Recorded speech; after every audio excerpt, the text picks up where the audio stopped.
السلام عليكم ورحمة الله تعالى وبركاته لكل مشاهدي ومتابعي قناة براؤون. في البداية نذكر المشاهدين الجدد بأن المتابعة للقناة وللمتابعين تفعيل زر الجرس لكم كل جديد. كالعادة انشقاق وهروب قوات الجنجة من المحاور وانسلاقهم من القوات الدعم السريع مستمر. تم انسلاق وهروب اللواء عثمان عمليات من قوات الدعم السريع وهرب إلى دور تشاد. اللواء عثمان عمليات هو من ضمن القادة بتاع القوات المسلحة السودانية. تم انتدابهم إلى قوات دعم السريع قبل الحرب، لكن بعد حرب 15 أبريل اختار أن يكون مع القوات الجنجة.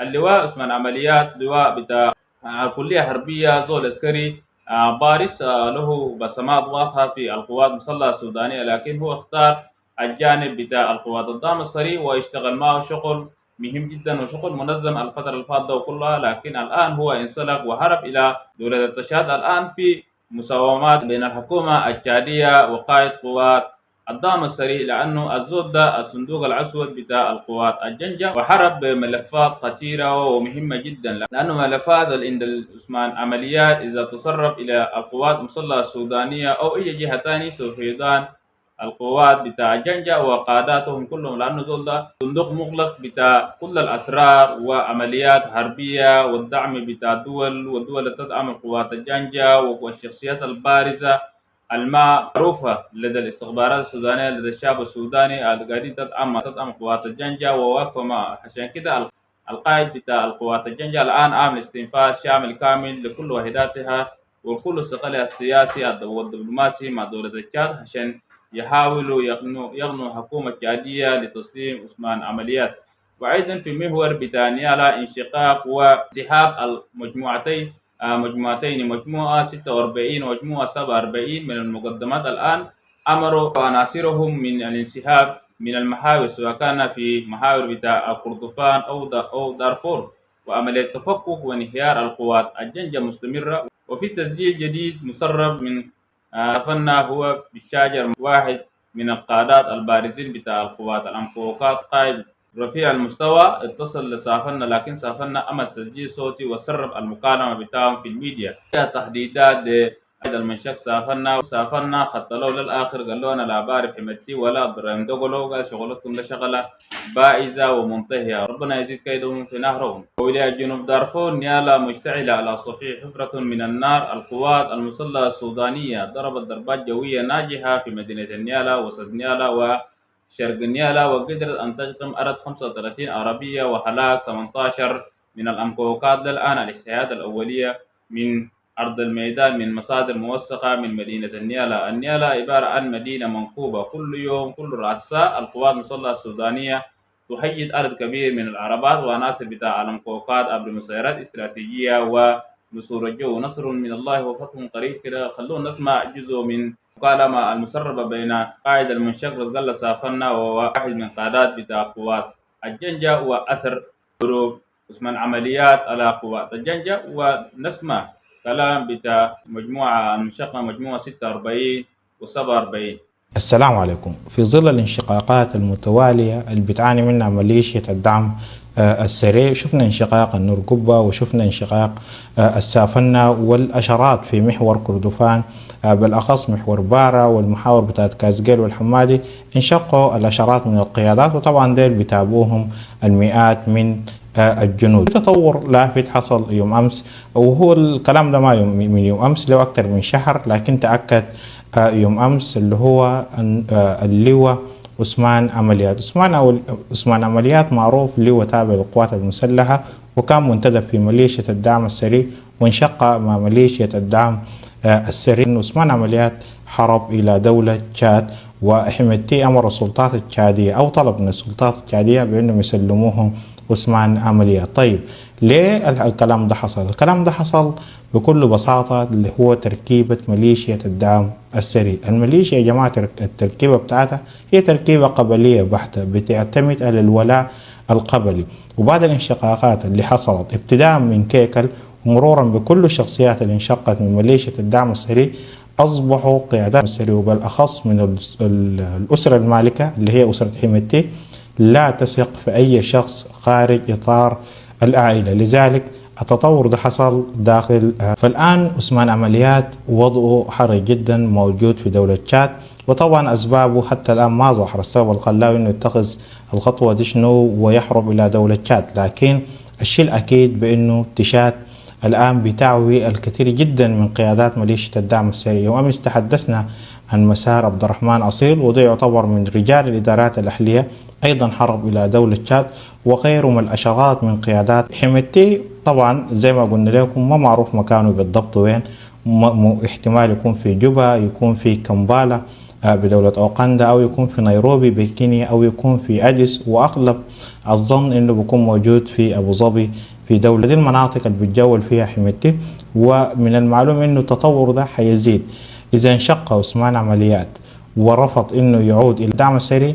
حيلحقوا الكثير جدا من أبناء قبيلته، أبناء فلات التولس، اللي أيضا لا ننسى الزير سالم وغيره من القيادات المؤثرة في ميليشيا الدعم السري.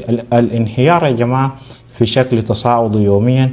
الأمر ده ممكن يكون في مواجهات ميدانية تحصل ما بين المكونات القبلية اللي حترفض أيضا أنه يتم اعتقال أبنائها وجدهم في سجن دجريس بنيالة أو سجن شالاء بالفاشر. ودي المناطق الميليشيا اللي قد تسجن فيها أي شخص معارض أو أي شخص صوته يطلع يكون آلي. الوضع ده محتاج تحرك من القوات المسلحة. القوات المسلحة مجرد ما تتحرك تأكدوا تماما بأنه الانهيارات المتتالية دي إذا تجي ضربات عسكرية ده بيعني نهاية ميليشيا الدعم السري. العمليات اللي قد تحصل الآن دي كلها عمليات بتبين لك إنه الميليشيا دي في داخلها هي هشة، في الظاهر بتبان لك بأنها قوية. وأنا دائما بحب أضرب مثل بأنه الميليشيا بتظهر لك كأنه جبل جليدي. الجبل الجليدي ده من بعيد بيسرك كبير، أو جبل طويل ولونه أبيض فبيسر الناظرين، لكن مجرد ما يجي الصيف الجبل ده حيبدأ يذوب. ده اللي حاصل في ميليشيا الدعم السري. الانهيارات اللي حاصلة الآن ده ما أمر سهل. يعني الناس تقول والله هو شخصين وثلاثة زي ما بيحاولوا عناصر الميليشيا يبسطوا. للعموم منتظرين ونراقب. تحية لكم جميعا. بالنسبه لي انا جناجيش خريف، انا جيت نزلت من ظهر جمل وجبت خطيتها فوق العربيه. انا لا انت لا خريف لا حميدتي بتاعك ولا عبد الرحيم طاعون بتاعك، انا ما مقتنع بكم، انتوا ذاتكم فوق الارض دي حذر موجودين. عرفت الكلام ده؟ اركب اعلى ما في خيرك، دار تعمل شنو؟ انت الله سبحان الله، انت واجعك شنو يعني؟ الواجعك شنو؟ انا شلت لك شنو مشيت به؟ بس رقبتي دي يا تعبد ليك انت امداك ما في ما احرر نفسي منك من العبوديه، ولا خلاص ده شطركم ترضعوا فوق ده؟ انا ما شلت منكم حاجه. وشوف يا جمال اسمع، دي الطيران ده الميج اللي وقع في مدرمان. انا واقف غربك، انت جيتني من صباح راكب في عربيه خضراء حق قدامي سريع، جيتني من صباح انا غربك. الزر اللي بضرب البندق الصغير، البندق الصغير الاندفاع صغير اللي بضرب بيه انا ذاته. الطيران ده وقت وقع انا اللي مسكت الكابتن يا جبان وسلمت لي معلق عبد الله. واضرب المعلق، لا تتكلم مع معلق، قول زول مسك الكابتن سلم المعلق. انا سلمت، انا مسكت الكابتن وسلمت المعلق. ما في معركه اخوي تقول انا ما بعرفك فيها عشان اوريك، ما تخمني. معركه حقات الشمال دي انا ما معك. فزيت طرد ما علي. انا في الشمال دي طلقه ما فكيتها، لكن في الخرطوم معركه فكه ما حضرت وما شاركت معركه.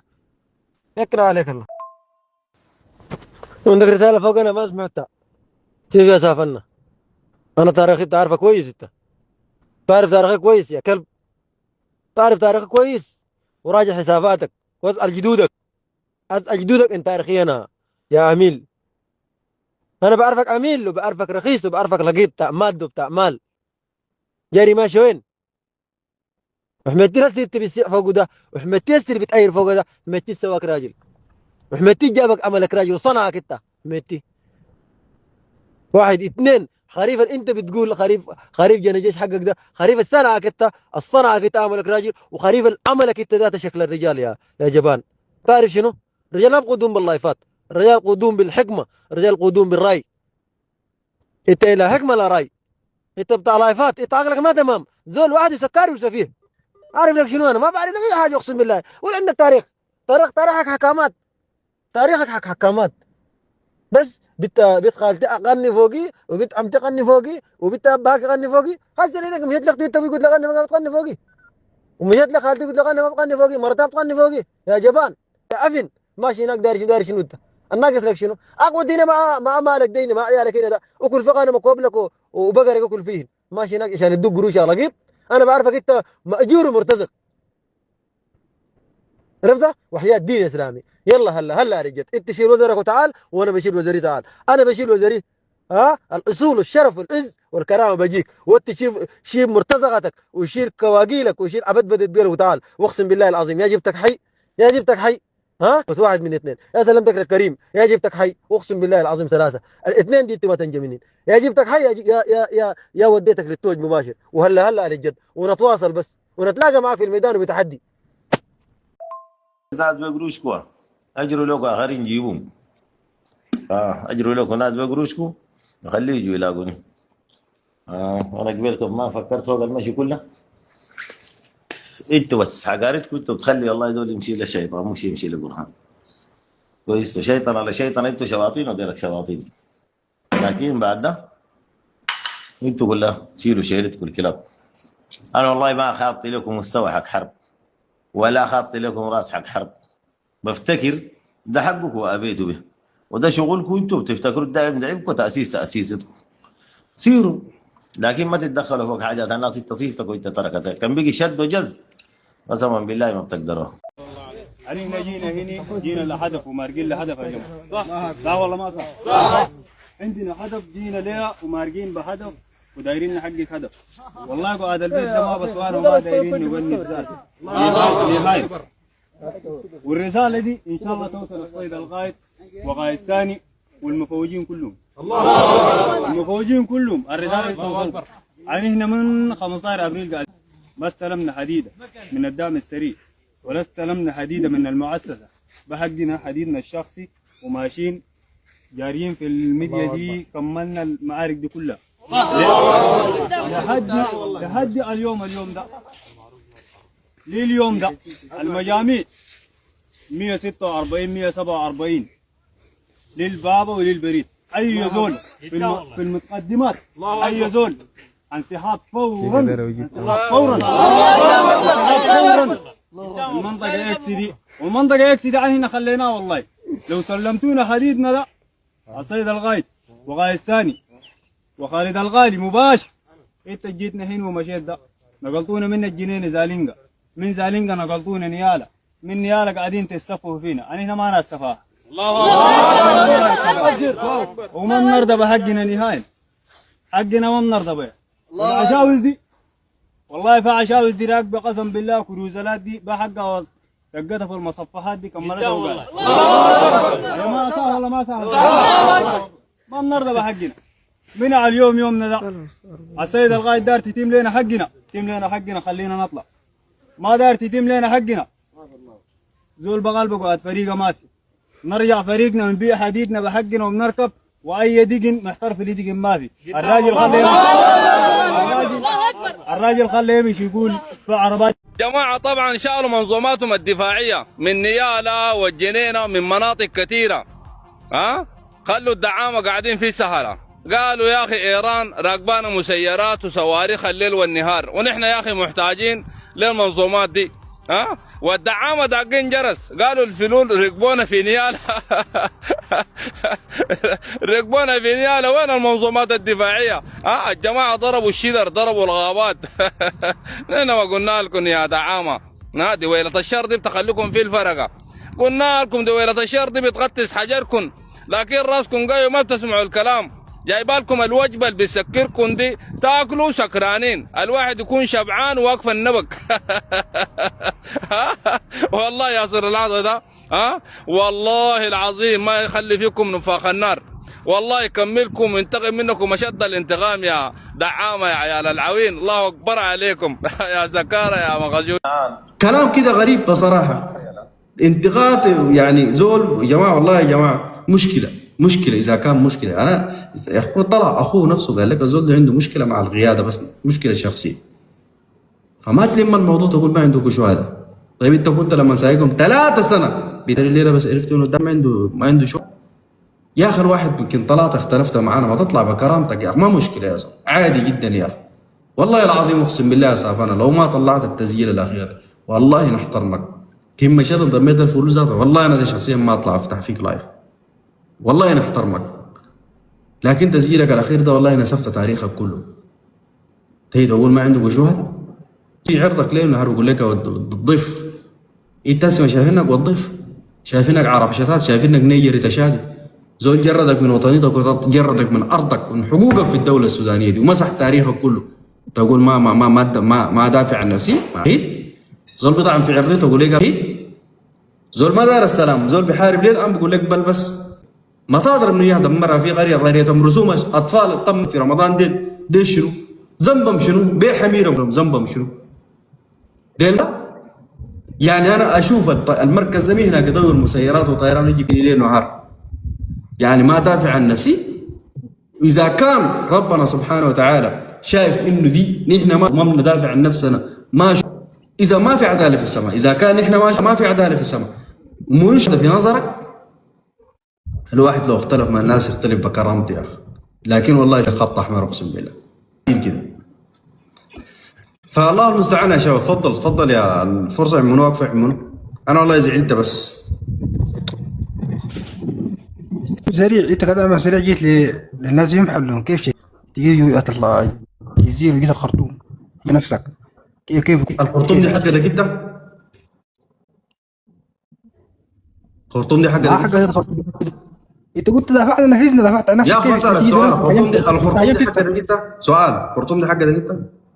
والخرطوم دي حقتك انت برضه؟ انا سالتك سؤال الخرطوم دي حقتك انت؟ الخرطوم دي حق الكل؟ خلاص حقت الكل ما انا معاك. تقول لي جيتم خرطوم كيف يعني؟ ما خرطوم دي حقتنا كلنا، حقت منو؟ كيف تيجي تقول لي في الخرطوم؟ الخرطوم دي حقت منو؟ الخرطوم دي مش حقتي انا؟ مش كلنا الخرطوم دي تقول قلت حقت الكل؟ اذا نجي نقعد فيك معاك فيها، انا جيت قعدت هنا شاهدتك فيها؟ ما جاي قاعد فيها بحقي؟ ما عندي حق في الدولة السودانية دي؟ كيف تيجي تقول لي الدولة دي الخرطوم دي جاي تكتب الخرطوم؟ اجي لك في اي مكان طالما انك انت اعتديت عليه. هو الاعتداء يعني انت دار في دارفور في الخرطوم دايرة سليمة؟ لا، لازم الحرب تقف في اي مكان. ثاني طلقة بتشتغل في دارفور وانت في الخرطوم هنا مرتاح ما في. يا اما تتألم للزول في دارفور هناك والحرب دي كلها تنتهي، يا كمان الخرطوم دي ما اغلى من الساكن في الخرطوم، ما اغلى من انسان دارفور بحاجة. ما تيجي تقول لي الخرطوم دي تجي الخرطوم كيف الخرطوم؟ الخرطوم دي حقتنا كلنا زي ما انت قلت بلسانك. فاذا ما تيجي تتكلم تقول جيتوا في الخرطوم. عندك راي ثاني يا طيب؟ حماد طيب عندك راي ثاني؟